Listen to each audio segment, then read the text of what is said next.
Olá pessoal, bem-vindos aqui mais uma aula, Lei Maria da Penha, nossa aula de número 6, né? Vamos continuar os nossos estudos aqui. Não é inscrito no canal? Se inscreva, já deixa aí a sua inscrição prontinha, não paga nada, não custa nada, ativa o sininho das notificações, vai ser notificado de todo vídeo que a gente postar aqui, afinal de contas, você está no canal dedicado a cursos gratuitos para concursos públicos. A bola da vez é a Lei Maria da Penha que estamos gravando aqui. Para você que vai prestar o concurso de assistente social do Tribunal de Justiça em 2025, psicólogo, que presta serviços de guarda civil municipal, guarda metropolitana, enfim, uma ampla gama de concursos que exigem esta lei. Estamos aqui no artigo 13, que vai falar das disposições gerais dos procedimentos.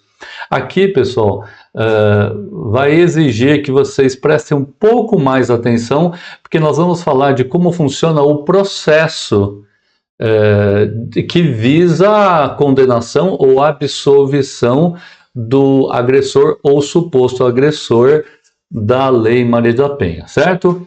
O artigo 13, eu vou falando aqui com vocês, ao mesmo tempo que vocês vão acompanhando aqui do lado comigo, que fala o seguinte, artigo 13, ao processo, ao julgamento e à execução das causas cíveis e criminais decorrentes da prática de violência doméstica e familiar contra a mulher, aplicar-se-ão, ou seja, serão aplicadas as normas do Código de Processo Penal e Processo Civil e da legislação específica relativa à criança, ao adolescente, ao idoso que não conflitarem com o estabelecido nesta lei.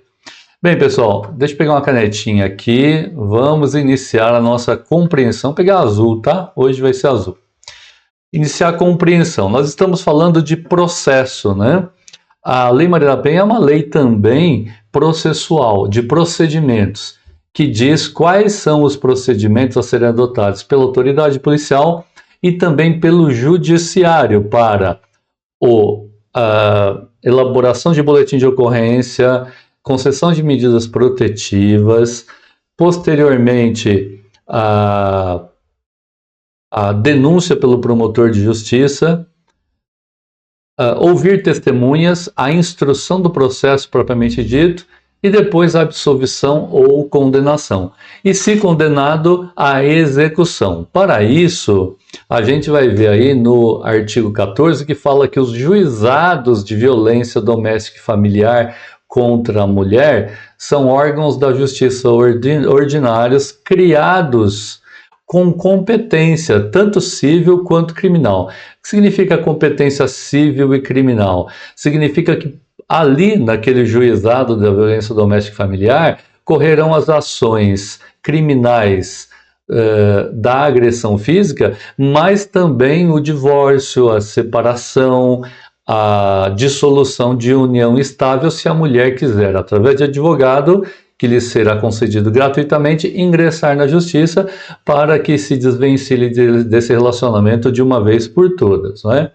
Então, falando assim do processo, a execução também, quando for condenado, se é que vai ser condenado, quando for condenado o suposto autor ou o autor aí das agressões, a execução será também através do juizado da violência doméstica e familiar. Agora, se não existirem esses juizados em comarcas, cidades aí do interior do estado de São Paulo, ou do Brasil, né, porque aqui vale para o Brasil todo, então essas ações correrão pela justiça comum, não corre mais como antigamente, antes de 2006, corria pelo juizado especial civil e criminal, porque essas agressões eram de menor potencial ofensivo, a pena de até 2 anos de reclusão, agora é de 2 a 5 anos.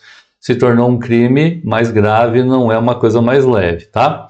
Então, ao processo, o processo é esse andamento todo processual, ao julgamento, eu estou lendo o artigo 13, tá? Ao julgamento e à execução processa, julga, se for condenado, executa, prisão, prestação de serviço, pagamento de multa e etc, né? Então, tudo isso corre, inclusive, pelos juizados de violência doméstica e familiar, onde houver. Muito bem. Quais são as normas a serem adotadas nos procedimentos, desde o inquérito policial, que é a fase administrativa, até a fase processual, como a denúncia, a instrução, né, ouvir testemunhas e a condenação? Muito bem, o que se aplica é a Lei Maria da Penha, os procedimentos estabelecidos, trazidos pela Lei Maria da Penha. Só que eles, por si mesmos, podem não ser suficientes para que o processo tenha o seu andamento regular. E aí, subsidiariamente, ou seja, para apoio e complementação, o Código de Processo Penal na apuração da agressão, o Código de Processo Civil no que couber, inclusive no caso de indenização, é a legislação a ser utilizada, além do Estatuto da Criança e do Adolescente, o ECA e o Estatuto da Pessoa Idosa, no caso de envolver idosos e as suas garantias também. Isso é o artigo 13, tá bom? 14, fala sobre os juizados de violência doméstica e familiar contra a mulher, que são órgãos da justiça ordinária, e esses juizados são competentes para as ações decorrentes dessa violência doméstica, tanto cíveis quanto criminais. Cíveis, quais sejam indenização ou até mesmo o divórcio, né? Poderão ser criados esses juizados pela União lá no Distrito Federal. Então, quem cria esse juizado no Distrito Federal é a União. E os estados, Distrito Federal e territórios. É que o Brasil atualmente não tem territórios, né? Então nem mencionei. Agora, os estados é que criarão esses juizados no território nacional, em cada estado cria os seus juizados, tá bom? São competentes para processo, como eu disse, julgamento e execução das causas decorrentes da prática de violência doméstica e familiar contra a mulher. Como vocês viram, isso nós já havíamos comentado aí ao falar do artigo 13. Opa, coceira, né, pessoal? O professor também tem coceira, né? Muito bem. Parágrafo único. Os atos processuais poderão realizar-se em horário noturno, conforme dispuserem as normas de organização judiciária. Os atos normais de um processo na Justiça Comum é das 6 da manhã às 8 da noite. Os da Lei Maria da Penha, não apenas no juizado da violência doméstica, mas também na Justiça Comum, no caso de violência doméstica, podem ocorrer em qualquer horário do dia ou da noite, e isso é uma informação processual importante. Fazendo uma breve pausa aqui, se você quiser adquirir o PDF desta lei, tem também comentários, ela organizadinha ali para que você possa fazer revisão. Tem questionário também. Você acessa aqui o endereço que está aparecendo aqui embaixo, explica isso direitoconcurso.com. Por menos de R$10 você compra o PDF da Lei Maria da Penha, tem umas 50 páginas. Se você estuda para o concurso de assistente social e psicólogo, você tem o PDF de todas as leis que caem nesse concurso. Vale a pena comprar pelo pacote, sai bem barato também, né? Mais do que R$10, porque são muitas leis, mas vale a pena, e você ajuda aqui o canal que oferece as aulas gratuitas para vocês. Se não se inscreveu, vai lá, se inscreva aí. Artigo 14A, prosseguindo aí. Diz assim, ó, a ofendida tem a opção de propor ação de divórcio ou de dissolução de união estável no juizado de violência. Veja só, o que a ofendida tem a opção? Ela pode, ela não é obrigada, mas ela pode. Inclusive, a autoridade policial, quando atende a mulher que sofreu, que é vítima aí de violência, né, ou que está na iminência de sofrer a violência, a autoridade policial tem o dever de orientar a mulher que a Defensoria Pública atuará gratuitamente nesses casos, tá bom? Não vai ser o delegado que vai propor o divórcio, separação, dissolução da união estável. Não, quem vai fazer isso é uma ação própria, ingressada por um advogado, no caso concedido gratuitamente, e que pode ser ingressado no juizado se quiser. Apenas se houver divórcio e no caso de partilha de bens, é que o parágrafo primeiro está falando, aí isso não pode correr pelo juizado. A partilha tem que ser na justiça comum, porque é uma situação especial. Olha o parágrafo primeiro. Exclui-se da competência dos juizados de violência doméstica familiar contra a mulher a pretensão relacionada à partilha de bens. Partilha de bens é quando o casal, no divórcio, a partilha vai dizer quem fica com esses bens, com aqueles outros bens, com essa dívida, com aquela dívida, né? Não se partilham apenas bens, mas, no caso, os compromissos também são partilhados.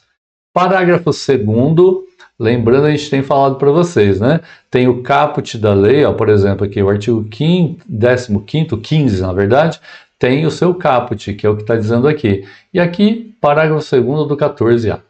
Iniciada a situação de violência doméstica e familiar, após o ajuizamento do divórcio ou de dissolução de união estável, a ação terá preferência no juízo onde estiver. Quer dizer o seguinte, inicia uma situação de violência doméstica familiar após o ajuizamento de uma ação de divórcio. Exemplo, a mulher ingressa com uma ação de divórcio, certo?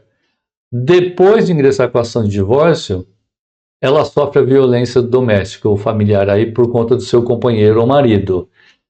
Essa ação da Lei Maria da Penha vai correr pelo juízo onde estiver correndo a ação de divórcio. Se ela entrou com a ação de divórcio na justiça comum, a competência deixa de ser do juizado da violência e passa a ser da justiça comum. Agora, se o divórcio já estava lá no juizado, então a ação, né, também criminal vai correr pelo juizado. Lembrando que quando eu falo juizado aqui, não estou falando Lei 9.099 não, hein? Eu estou falando aqui do juizado da violência doméstica familiar. Artigo 15. É competente. Quando fala competente, o que significa? É ali que vai ser processada a ação. É competente por opção da ofendida. Quem é ofendida? A vítima, né? Por opção da vítima, para os processos cíveis regidos por essa lei, o juizado. Então vamos ler. Quem que é competente? O juizado de que local que processa essas ações cíveis ou criminais da Lei Maria da Penha? O juizado que se localiza no domicílio ou na residência da vítima. Então, se na cidade onde ela mora houver esse juizado, é o juizado ou a justiça da cidade onde ela reside. Esse é o inciso 1. Agora, se ela quiser, a vítima, do lugar do fato em que se baseou a demanda, ou seja, do local do fato onde aconteceu a agressão e o motivo dela entrar com aquela ação. Então, se tudo aquilo aconteceu numa cidade onde ela não mora, mas sei lá onde ela estava e onde parentes moram, ou para onde ela se mudou, eu não sei, e lá aconteceu a agressão, ela pode optar então por lugar onde ela mora atualmente ou onde aconteceu a agressão. E claro, o inciso 3º vai dar a opção para ela, se ela quiser, é a vítima, não o agressor que decide isso, nem é o juiz, no domicílio, ou seja, no juizado da cidade, da comarca onde reside o agressor. Entendido? Artigo 16. Nas ações penais públicas condicionadas à representação da ofendida de que trata esta lei, só será admitida a renúncia à representação perante o juiz em audiência especialmente designada para tal finalidade, antes do recebimento da denúncia e ouvido o Ministério Público. Ele quer dizer o seguinte, vamos explicar para vocês o que seria ação pública condicionada, que é o caso mencionado aqui no artigo 16, e ação pública incondicionada. Ação pública incondicionada é aquela que o crime aconteceu e a vítima não precisa querer que o criminoso seja processado. cabe ao promotor de justiça oferecer a denúncia, processar aquela pessoa e conseguir a condenação ou não, a absolvição dela. A vítima vai ser, nesse caso, apenas um depoente, vai prestar o seu depoimento, esclarecer os fatos como ocorreram ao servir de testemunha. Só isso. Isso nas ações públicas incondicionadas, ou seja, não está condicionado a vítima falar assim: eu quero representar contra essa pessoa. Essas são ações públicas incondicionadas. Ação públicas condicionadas, que é o caso da Lei Maria da Penha, no caso da agressão, é uma ação que só prospera na justiça se a vítima disser que quer ver o réu, o agressor, sendo processado. O nome que se dá disso, né, o nome que isso recebe, é exatamente o representação, ou seja, a vítima exerce o direito de representar contra o agressor. Ela diz à autoridade policial: eu quero representar contra o agressor. Certo? Pode ocorrer também do juiz designar uma audiência e questionar se ela confirma que ela quer realmente que o agressor, seja processado. Certo? Então, a Lei Maria da Penha é uma ação pública condicionada, então, à representação da mulher. Muito bem. Agora, uma vez que a mulher representou, para ela dizer que não quer mais que a pessoa seja processada e condenada, isso deve ser feito perante o juiz, numa audiência designada especialmente para isso, dizer que ela não quer, muitas vezes até para dizer que quer também essa audiência, e perante o juiz, ouvido aí o Ministério Público. Normalmente o Ministério Público, que é o promotor de justiça, está representado pelo promotor de justiça, ele vai estar presente nessa audiência. É o que diz o caput do artigo 16.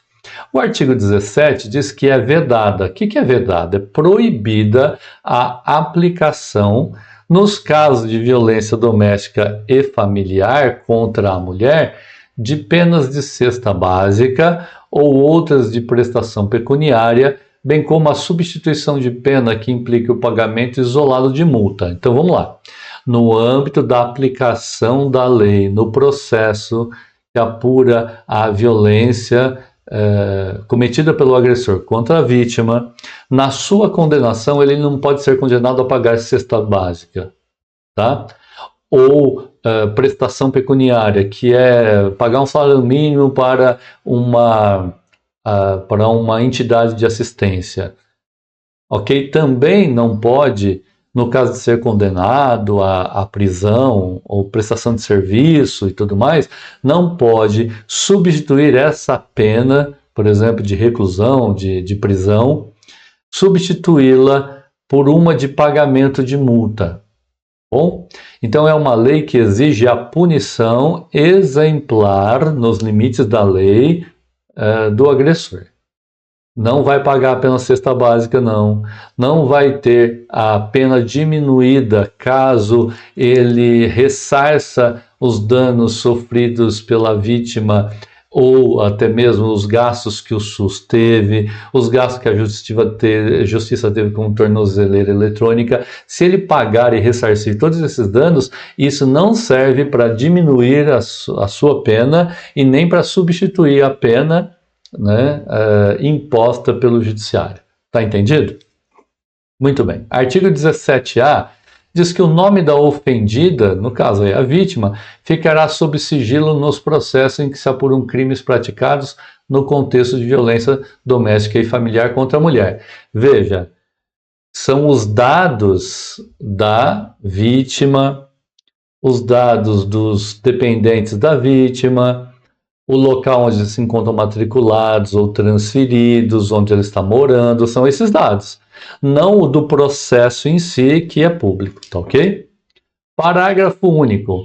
O sigilo referido no caput, o caput é isso aqui que a gente acabou de ler, né? Não abrange o nome do autor do fato, ou seja, não há sigilo para proteger o agressor, tampouco os demais dados do processo, apenas as informações referentes à vítima. Certo, então? Essa então foi a nossa aula, nossa aulinha aqui, capítulo 2 das medidas protetivas de urgência, que é artigo 18 em diante, a gente veremos na próxima aula. Conto com vocês aqui, tá bom? Deixa aí a sua inscrição, seu like, seu gostei, seu comentário. Tchau, tchau. Até a próxima aula.